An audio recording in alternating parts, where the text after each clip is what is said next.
3 जनवरी 2026 की सुबह। जरा सोचिए, वेनेजुएला की राजधानी कराकस में आसमान में लड़ाकू विमानों की गड़गड़ाहट और धमाकों की आवाज़ गूंज रही है। ये कोई फिल्म का सीन नहीं था, ये एक असल अमेरिकी सैन्य अभियान की शुरुआत थी। एक ऐसा अभियान जिसने पूरी दुनिया को हिलाकर रख दिया। आज हम इसी घटना की तह तक जाएंगे। वेनेजुएला के राष्ट्रपति निकोलस मदुरो की गिरफ्तारी, हमारे पास जो भी स्रोत हैं, रिपोर्ट्स, कुछ अंदरूनी ब्रीफिंग्स और अंतर्राष्ट्रीय विश्लेषण, उनकी मदद से हम इस पूरी कहानी को समझने की कोशिश करेंगे कि आखिर ये हुआ कैसे, क्यों हुआ और सबसे बड़ा सवाल, इसके बाद अब क्या होगा। चलिए इस पूरे मामले को परत दर परत खोल कर देखते हैं। तो इस घटना के कुछ ही घंटों के अंदर अमेरिकी राष्ट्रपति डोनाल्ड ट्रंप दुनिया के सामने आते हैं और एक ऐसी घोषणा करते हैं जिसकी किसी को भी उम्मीद नहीं थी। उन्होंने कहा कि अमेरिका ने एक बड़े पैमाने पर हमला किया है और इस हमले में वेनेजुएला के राष्ट्रपति निकोलस मदुरो और उनकी पत्नी सिलिया फ्लोरेस दोनों को पकड़ लिया गया है। मतलब किसी देश के एक सिटिंग प्रेसिडेंट को गिरफ्तार कर लिया गया है और उन्हें सिर्फ पकड़ा नहीं गया, उन्हें कराकस से सीधा न्यूयॉर्क लाया गया है। अब वो अमेरिकी हिरासत में हैं और कहा जा रहा है कि उन पर फेडरल कोर्ट में मुकदमा चलेगा। हमारे स्रोतों में इस ऑपरेशन का जो नाम दिया गया है, ऑपरेशन एब्सोल्यूट रिजॉल्व, ये नाम ही अपने आप में बहुत कुछ कहता है। पर मुझे ये बात थोड़ी हैरान कर रही है कि इसमें डेल्टा फोर्स जैसी स्पेशल यूनिट्स को लगाया गया। क्या किसी देश के राष्ट्रपति को पकड़ने के लिए इस तरह का ऑपरेशन ये सामान्य है? नहीं, बिल्कुल भी सामान्य नहीं है। ये एक बहुत ही असाधारण, एक एक्स्ट्रा ऑर्डिनरी बात है। ऑपरेशन एब्सोल्यूट रिजॉल्व नाम ही बताता है कि इसके पीछे सोच कितनी पक्की थी, और डेल्टा फोर्स जैसी top tier special ops units का इस्तेमाल ये साफ दिखाता है कि ये कोई अचानक लिया गया फैसला नहीं था। इसकी प्लानिंग बहुत बहुत गहरे स्तर पर हुई थी। हमारे स्रोत बताते हैं कि इसमें सिर्फ जमीनी सैनिक नहीं थे, उन्हें पूरी हवाई और इंटेलिजेंस की मदद मिली हुई थी। ड्रोन्स, सैटेलाइट्स और शायद जमीन पर मौजूद जासूस भी। हाँ, इसकी तुलना पनामा के नेता मैनुएल नोरिएगा की 1989 की गिरफ्तारी से की जा रही है, जो उस जमाने का सबसे बड़ा और साहसी ऑपरेशन माना जाता था। लेकिन यहाँ एक बहुत बड़ा फर्क है। नोरिएगा को पकड़ने के लिए अमेरिका ने पूरे देश पर हमला किया था, जिसे ऑपरेशन जस्ट कॉज कहा गया। इस बार का जो ऑपरेशन था वो ज्यादा सर्जिकल था, जिसका निशाना सिर्फ मादुरो और उनका करीबी घेरा था। ये आज की लड़ाई के बदलते तरीकों को दिखाता है, कम नुकसान और एकदम सटीक निशाना। अच्छा, तो ये एक सर्जिकल स्ट्राइक की तरह था, और यही सबसे बड़ा सवाल है कि अमेरिका ने इतना बड़ा, इतना जोखिम भरा कदम उठाने के पीछे वजह क्या बताई। हमारे स्रोतों में ट्रंप के भाषण का जिक्र है, उसमें क्या मुख्य बातें थी? हाँ, ट्रंप ने इसे सीधे सीधे कानून और सुरक्षा से जुड़ी कार्रवाई बताया है। हमारे स्रोतों के मुताबिक उन्होंने 3 मुख्य आरोप लगाए हैं। ये आरोप अमेरिका पहले भी लगाता रहा है, पर इस बार टोन बहुत अलग था। पहला, कि मादुरो सरकार दशकों से नार्को टेररिज्म में शामिल है, यानी ड्रग्स की तस्करी और आतंकवाद को बढ़ावा देना। बिल्कुल। दूसरा, बड़े पैमाने पर भ्रष्टाचार। और तीसरा, अपनी ही जनता का दमन और मानवाधिकारों का हनन। लेकिन एक मिनट, ये आरोप तो कई सालों से लग रहे थे। अचानक ऐसा क्या हुआ कि अमेरिका को सीधे मिलिट्री एक्शन लेना पड़ा? यही तो सबसे दिलचस्प सवाल है, और इसका जवाब भी ट्रंप ने दिया। इन आरोपों के अलावा उन्होंने एक ऐसी बात कही जिसने सबको सच में चौंका दिया। उन्होंने कहा कि अमेरिका अस्थायी रूप से देश चलाएगा। देश चलाएगा? हाँ, ताकि स्थिरता लाई जा सके और वेनेजुएला के ठप पड़ चुके तेल उद्योग को फिर से शुरू किया जा सके। तो ये सिर्फ एक नेता को हटाने की बात नहीं थी, ये एक तरह से पूरे देश के ढांचे पर कंट्रोल करने का इरादा था। सही कहा। और एक और चौंकाने वाली बात जो हमारे स्रोतों से सामने आई है, वो ये कि इस पूरे ऑपरेशन की जानकारी अमेरिकी कांग्रेस तक को नहीं दी गई थी। अच्छा? हाँ, और जब सवाल उठे तो प्रशासन ने कहा कि राष्ट्रीय सुरक्षा के लिए इसकी गोपनीयता जरूरी थी। यानी एक बहुत बड़ा जुआ था जो व्हाइट हाउस ने खेला। अब जब कोई इतना बड़ा कदम उठाता है तो जाहिर है दुनिया भर से प्रतिक्रियाएं भी आती हैं। हमारे स्रोतों में एक अजीब सा विरोधाभास दिख रहा है। एक तरफ कुछ लोग इसे साहसी कदम और लोकतंत्र के लिए जरूरी चोट बता रहे हैं, और दूसरी तरफ यहाँ तक कि अमेरिका के कुछ सहयोगी देश भी इसे अंतर्राष्ट्रीय कानून का खुला उल्लंघन कह रहे हैं।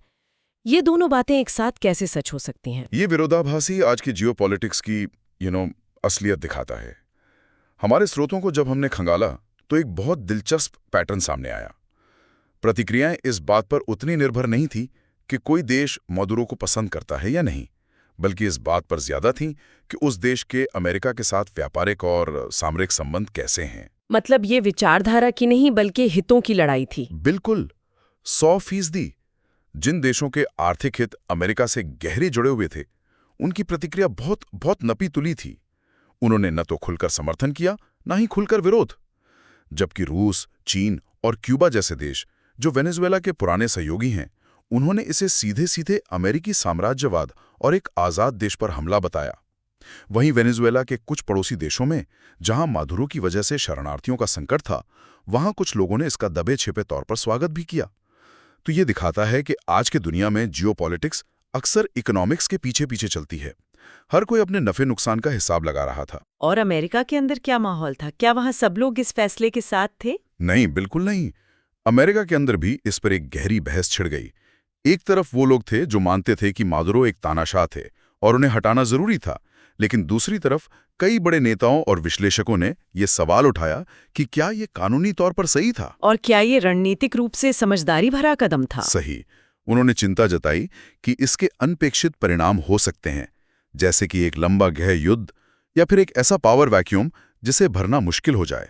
उनका कहना था कि अमेरिका शायद एक ऐसी मुश्किल में फंस सकता है जिससे निकलना आसान नहीं होगा। और इन सब के बीच वो देश जिसके बारे में ये सब हो रहा है, वेनेजुएला, वहां जमीन पर क्या हो रहा था? जब किसी देश का मुखिया इस तरह अचानक गायब हो जाए तो वहां की स्थिति कैसी होगी? वहां पूरी तरह से अराजकता और अनिश्चितता का माहौल था। हमारे स्रोत बताते हैं कि मादुरो की उपराष्ट्रपति डेल्सी रॉड्रिगेज को वहां के सुप्रीम कोर्ट ने फौरन कार्यवाहक राष्ट्रपति बना दिया। उन्होंने सामने आकर एक जोरदार भाषण दिया और अमेरिकी दावों को खारिज कर दिया। उन्होंने इस ऑपरेशन को अपहरण और वेनेजुएला की संप्रभुता पर हमला बताया। उन्होंने ये भी कहा कि वेनेजुएला के लोग इसका बदला लेंगे। लेकिन क्या उनके पास असल में कंट्रोल था? एक उपराष्ट्रपति के सिर्फ कह देने से तो देश नहीं चलता। यही तो असली सवाल है, और यहीं पर एक पावर वैक्यूम यानी सत्ता का खालीपन बन गया।